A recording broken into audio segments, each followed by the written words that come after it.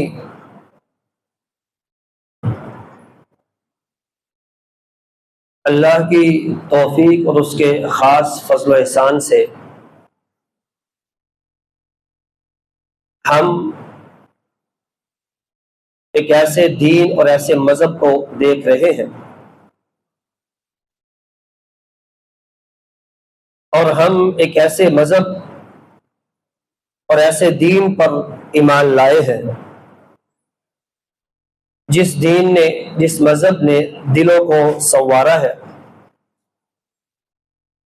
نفوس کو پاکیزہ بنایا ہے، امتوں کو زندگی بخشی اور تہذیب اور تمدن کو قائم کیا ہے، اور اپنے عروج کے زمانہ میں مشرق و مغرب کی تمام تر سلطنتیں ان کو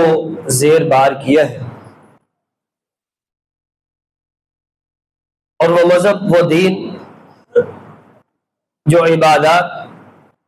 معاملات، اخلاقیات اور وہ تمام تر اجتماعی نظام زندگی کا بہترین داعی ہے، جس کو سیکھنے کے لیے اور اس کو عمل میں لانے کے لیے ہمیں کہا گیا ہے۔ اس دین اور مذہب کا نام دین اسلام ہے۔ ہم دین اسلام کی تفصیلات میں جائے بغیر تمہیدی طور پر اس کا مختصر سا تعارف کرنا چاہیں گے کہ اسلام کیا ہے۔ عزیزان گرامی، اسلام جس کا معنی ہے سر تسلیم خم کر دینا، جو کہہ دیا سو کہہ دیا، اس کے بعد کسی بھی اعتبار سے کچھ بھی کہنے کی، کرنے کی اور ذہنی ورزشوں کی قطعی طور پر ضرورت نہیں ہوتی، نہ ہی اس کی اللہ نے اجازت دی ہے۔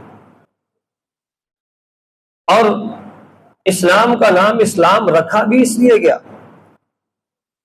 کیونکہ یہ مکمل طور پر رب کے سامنے جھکنے کا نام ہے،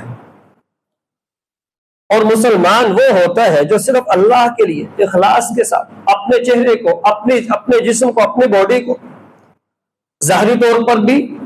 اور اپنی فکر اور اپنے مذہب اور نظریت کے طور پر بھی اللہ کے سامنے سر تسلیم خم کر دیتا ہے، اس لیے اس کو مسلمان کہا جاتا ہے۔ اور عزیزان گرامی،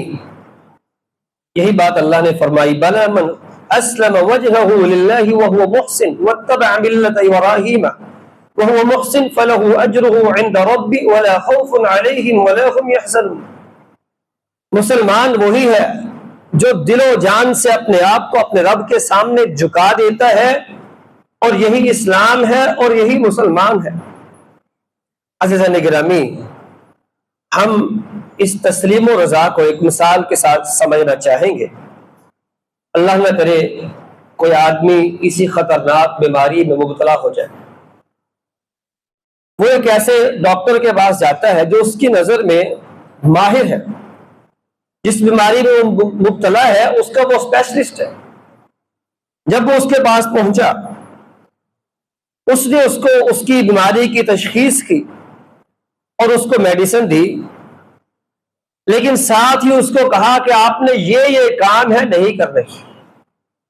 اگر آپ اس کام، یہ جو کام جس سے منع کر رہا ہوں اس کو کیا تو آپ خود ذمہ دار ہیں، ہم ذمہ دار نہیں ہوں گے۔ اور اس کے ساتھ ساتھ وہ کچھ ایسے کام کرنے کو کہتا ہے جو انسان نہیں کرنا چاہتا لیکن وہ کر پڑتا ہے۔ وہ اسے کڑوی میڈیسن دیتا ہے، انجیکشن لگانے کی ضرورت پڑے انجیکشن لگاتا ہے، آپریٹ کرنے کی ضرورت کرنی پڑے اس کا جسم چیر پھاڑ کرتا ہے، وہ سب کچھ کرتا ہے، اس کو مختلف قسم کے ٹیسٹ لکھ کے کیا کیا کچھ نہیں کرنا پڑتا، اور وہ مریض ہر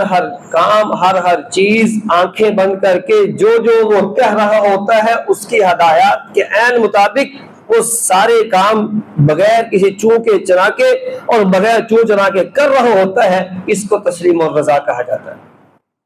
عزیزان گرامی، یہ تسلیم اور یہ بات ماننا یہ ڈاکٹر کے لیے ہے، انسان کے اپنے جسم کے لیے ہے، لیکن ایک مسلمان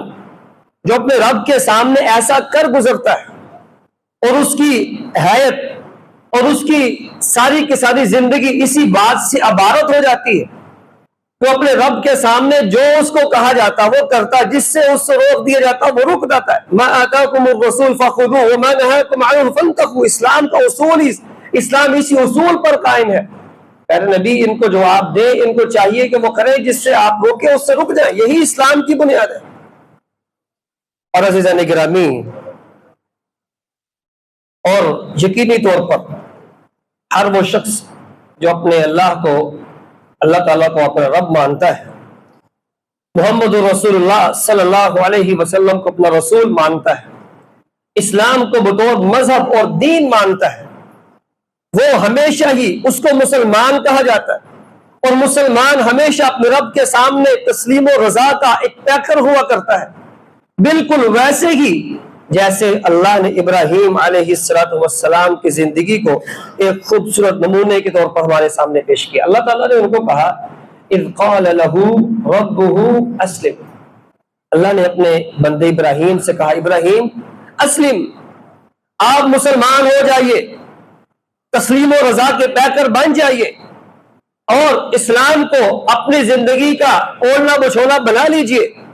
جو ہم کہیں گے آپ نے بس وہ کرنا ہے،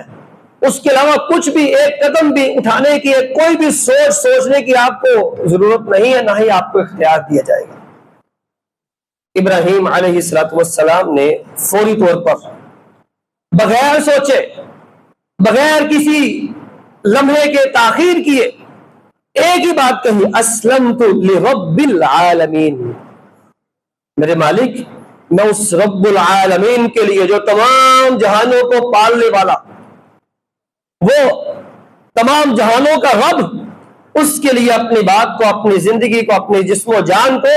اپنی روح کو، اپنی فکر کو اس کے لیے مطیع فرما بردار کر رہا ہوں۔ آج کے بعد میری زندگی میرے اللہ کی ہے، وہ جیسے مجھ سے چاہیں گے وہ کروا دیں۔ عزیزان گرامی، اسلام اسی بات کا نام ہے جس کا دعویٰ ابراہیم علیہ السلام نے کیا۔ دعویٰ کیا کیا؟ اسلمت لرب العالمین، میں اپنے اللہ کے لیے، اپنے رب کے لیے بالکل تسلیم و رضا کا پیکر بن جاؤں گا۔ اور اس دعوے کے بعد انہوں نے اپنی زندگی کو کس طریقے سے پیش کیا، ایک ماڈل جو لائف ہمارے سامنے ابراہیم علیہ السلام کی ہے، اس ساری کی ساری زندگی میں سے ہم زیادہ کچھ نہیں تو صرف اور صرف 5 جو ماڈل ہمارے سامنے ہے، بہت ساری چیزوں میں سے ہم 5 باتیں بیان کر کے اپنی بات کو اختتام کی طرف لے کے چلیں گے۔ سب سے پہلی بات جو ہمارے لیے ایک ماڈل کی حیثیت سے، تسلیم و رضا کے پیکر کی حیثیت سے ہمارے سامنے ہے، وہ سب سے پہلے خواہشات کی قربانی ہے، جو کہ حقیقی اطاعت ہے۔ ایک آدمی کو اچھا کام کرتا ہے، اس کا دل چاہ رہا ہے، بعد میں وہی اچھا کام کرنے کی ضرورت پڑتی ہے لیکن وہ کرتا نہیں کیونکہ اس کا دل نہیں چاہتا۔ ایک نماز کے لیے آیا، دوسری نماز کے لیے نہیں آیا، اس لیے کہ پہلے دل چاہتا تھا، اب دل نہیں چاہ رہا۔ اچھا سلوک کیا تھا، اب نہیں کر رہا کیونکہ پہلے دل چاہتا تھا، اب دل نہیں چاہ رہا۔ اللہ حاضر قیاس، عبادات ہو، معاملات ہو، انسان کا دل چاہے وہ کرے، دل نہ چاہے نہ کرے، اس کا مزاج ہو، اس کا موڈ ہو تو وہ کرے، نہ چاہے تو نہ کرے۔ یہ تسلیم و رضا نہیں ہے، انسان کی اپنی طبیعت اور اپنے مزاج کے موافق چلنا ہے، اپنی خواہشات کی تکمیل ہے۔ ابراہیم علیہ السلام کا عمل کیا ہے؟ فلما اسلم وتلہ للجبین، جو ابراہیم علیہ السلام کے نام کے ساتھ سب سے بڑی بات جو جڑی ہوئی ہے اپنے بیٹے کی قربانی، وہ سب سے بڑی مثال ہے پوری دنیا میں، جب تک یہ دنیا وجود میں آئی اور قیامت تک کے لیے انسانوں کے لیے ایک مثال ہے کہ بڑھاپے میں ساری زندگی مانگ مانگ کر لیا ہوا بیٹا اللہ نے جب مانگا تو دل چاہ رہا تھا، قتل نہیں چاہتا تھا، لیکن فلما اسلم وتلہ للجبین، جب میں اب ابراہیم فرماتے پیارے اللہ جب میں نے کہہ دیا کمٹمنٹ کر لی آپ سے کہ میں تسلیم و رضا کا پیکر بنوں گا تو پھر بس بنوں گا، میری زندگی یہی ہے کہ آپ نے جو کہہ دیا سو کہہ دیا، بیٹا چاہیے میں اللہ تیرے رستے میں قربان کرنے کے لیے تیار ہوں۔ یہ اس کو کہا جا سکتا ہے اطاعت کاملہ۔ ایک مسلمان وہ بھی اس کا تقاضا، اس سے تقاضا بھی یہی ہے، خواہشات کو شریعت اسلامیہ کے تابع کرنا ہے، نہ کہ شریعت اسلامیہ کو خواہشات کے تابع کرنا ہے۔ شریعت اسلامیہ وہ مقدم ہے، وہ بنیاد ہے، اس کے علاوہ انسانی زندگی کا کوئی مزاج نہیں، اس کی زندگی کا کوئی بھی عمل وہ اطاعت کے ان سارے کے سارے زاویوں کے مطابق نہیں ہو سکتا۔ عزیزان گرامی یہی وجہ ہے شرح سنہ کی روایت کے مطابق، اور امام بہقی نے بھی اس روایت کو بیان کیا کہ رسول اللہ صلی اللہ علیہ وسلم فرماتے لا یؤمن احدکم حتی یکون ہواہ تبعا لما جئت بہ، ایک مسلمان تب تک مومن نہیں ہو سکتا، مسلمان تب تک تسلیم و رضا کا پیکر نہیں بن سکتا جب تک وہ ہر وہ بات کو تسلیم کر لے اور اس کو مقدم رکھے، اپنے خواہشات سے مقدم رکھے جو میں محمد الرسول اللہ صلی اللہ علیہ وسلم ان کے پاس لے کے آیا ہوں۔ مطلب کیا ہے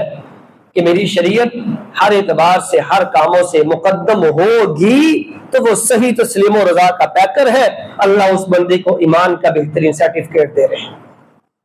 اور عزیزان گرامی دوسری بات، ابراہیم علیہ السلام کی زندگی توحید میں غیرت و استقلال کی زندگی ہے۔ توحید کے معاملے میں اللہ وحدہ لا شریک ہے، اس کے لیے آپ پڑھیے 17واں پارہ، اس میں اللہ تعالیٰ نے کیسے خوبصورت رائے میں وہ سارے کے سارے واقعات کو نقل کیا، اس کی تفصیل کے ساتھ بیان کیا۔ اور اسی طرح 7واں پارہ ابراہیم علیہ السلام کا جو ایک اللہ نے ان کو فطرت سلیمہ دی تھی، اس فطرت سلیمہ کی بنیاد پر وہ اللہ کو پہچان رہے ہیں اور وہ کہہ رہے ہیں چاند ستارے سورج کوئی بھی ہو وہ کوئی بھی معبود نہیں ہو سکتا، انی وجہت وجہی للہ، میں ہمیشہ اپنا چہرہ اپنی تسلیم و رضا کا جو منبع اور مرکز سمجھتا ہوں اپنے رب کی ذات کو سمجھتا ہوں، اس کے علاوہ کوئی اور نہیں ہو سکتا۔ اور عزیزان گرامی وہ مشہور واقعہ جو آپ سب نے سن رکھا ہے، ابراہیم علیہ السلام بتوں کو توڑتے ہیں، بت شکن بنتے، وہاں بھی اگر دیکھا جائے تو ہمارے سامنے بالکل دو ٹوک یہ بات سامنے آتی ہے کہ ابراہیم علیہ السلام وہ اپنی قوم کے سامنے تنہا کھڑے ہیں توحید کی خاطر، یہاں زمین پر ابراہیم تنہا ہے اور جس کے لیے کھڑے ہیں وہ میرا رب عرش بری پر تنہا ہے۔ وہ زمین پر کھڑے ہونے والے تنہا کو جب عرش بری پر بیٹھا ہوا تنہا دیکھتا ہے کہ میرے دین کی خاطر، میری ذات کی خاطر، میری صفات کی خاطر کہ اللہ وحدہ لا شریک جیسے اپنی ذات میں ہے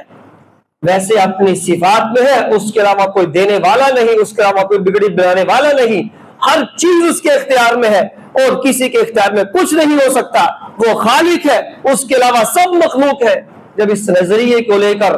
زمین پر کھڑے ہونے والے ابراہیم اکیلے تھے تو آسمان پر رب نے ان کو خلیل اللہ کا لقب سے نوازا، جس کا معنی ہے اللہ کا وہ خاص دوست جس کو اللہ کی دوستی کے علاوہ کسی اور چیز کی ضرورت رہے ہی نہ۔ اور عزیزان گرامی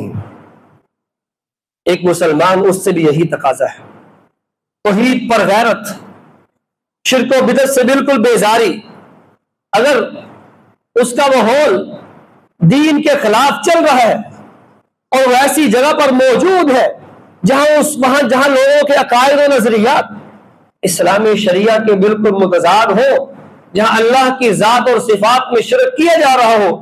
وہاں وہ اکیلا کھڑا ہوتا ہے اور وہ کسی بھی اعتبار سے جھکتا نہیں ہے۔ اس لیے کہ ایک مومن کی زندگی غیرت ایمانی اور غیرت وحدانیت لا وحدہ لا شریک کی زندگی ہے، وہ اللہ کے معاملے میں بالکل غیور اور غیرت اور حمیت سے بڑا ہوتا ہے۔ عزیزان گرامی، تیسری بات، وہ ایک ماڈل لائف کا ایک سمجھ لیجئے ایک نمونہ جو ابراہیم علیہ السلام نے ہمیں سکھایا ہے، وہ دعوت دین، اس میں خلوص اور حکمت۔ دعوت دین جو اسلام اور سابقہ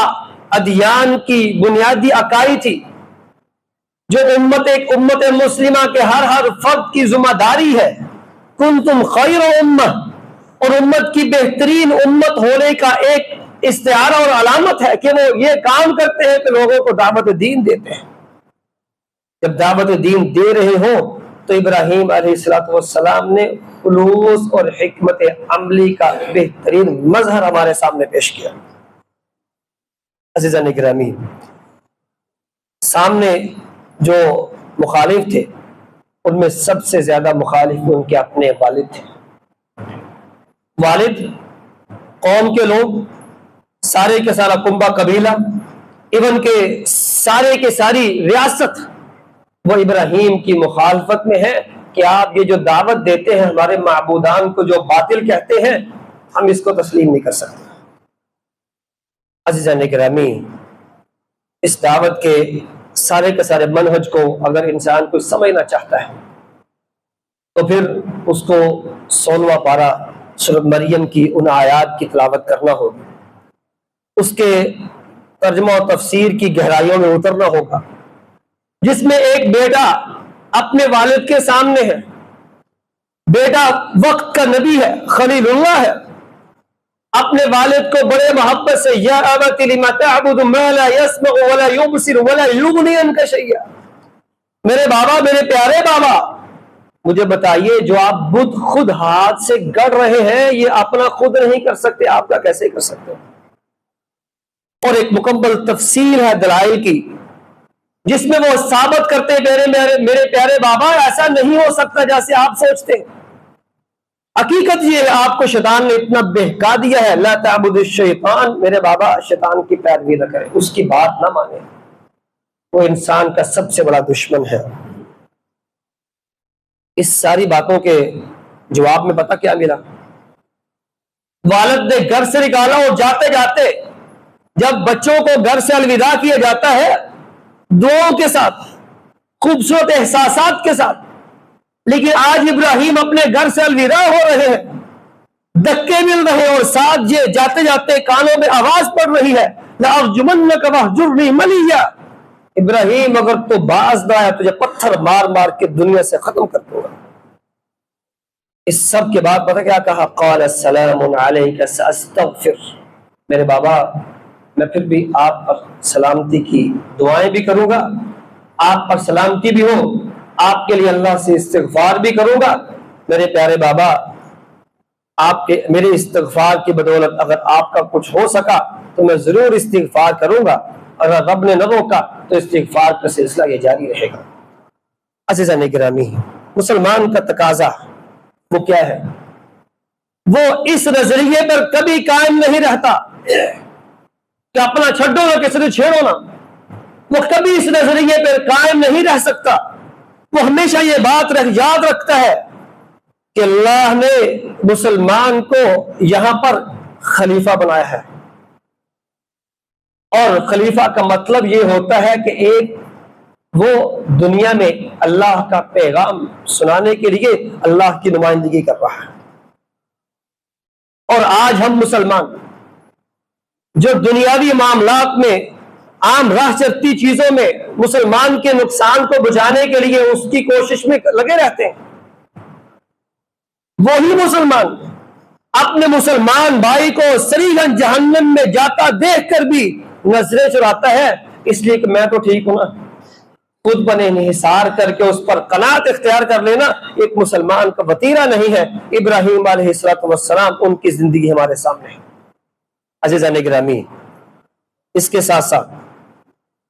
چوتھا پوائنٹ جو ابراہیم علیہ السلام کی سنت اور سیرت سے ہمیں ملتا ہے ابراہیم علیہ السلام کی دعائیں اللہ نے قرآن مجید میں جا بجا ذکر کی. واللہ العظیم ان کی دعاؤں میں ان کی اولاد کے لیے جو خوبصورت الفاظ ہیں شاید ہمیں کہیں اور ملے. رب اجعلنی مقیم الصلاۃ ومن ذریتی، میرے اللہ مجھے نماز قائم کرنے والا بنا، میری اولاد کو بھی بنا. اور پھر کیا کہا؟ وَإِذِ ابْتَلَىٰ إِبْرَاهِيمَ رَبُّهُ بِكَلِمَاتٍ فَأَتَمَّهُنَّ قَالَ إِنِّي جَاعِلُكَ لِلنَّاسِ إِمَامًا، میرے ابراہیم آپ کا ہم نے امتحان لیا ہے، آپ سارے امتحانوں میں پاس ہیں، آپ کا 100/100 نمبر آیا ہے، ہم نے آپ کو یہ اعزاز دیا ہے کہ امامت کی ڈگری آپ کو دیتی ہے. جب ڈگری ملی نا تو فوری پتا کیا کہتے ہیں؟ وَمِن ذُرِّيَّتِي، میرے اللہ میری اولاد کو بھی ملے گی نا. قال انی جاعلک للناس اماما قال ومن ذریتی قال لا ینال عہد الظالمین. اللہ فرماتے ہیں جو اہل نہیں ہوں گے ان کو نہیں ملے گی، باقی سب کو مل جائے گی. عزیزان گرامی، اور ربنا وارنا مناسکنا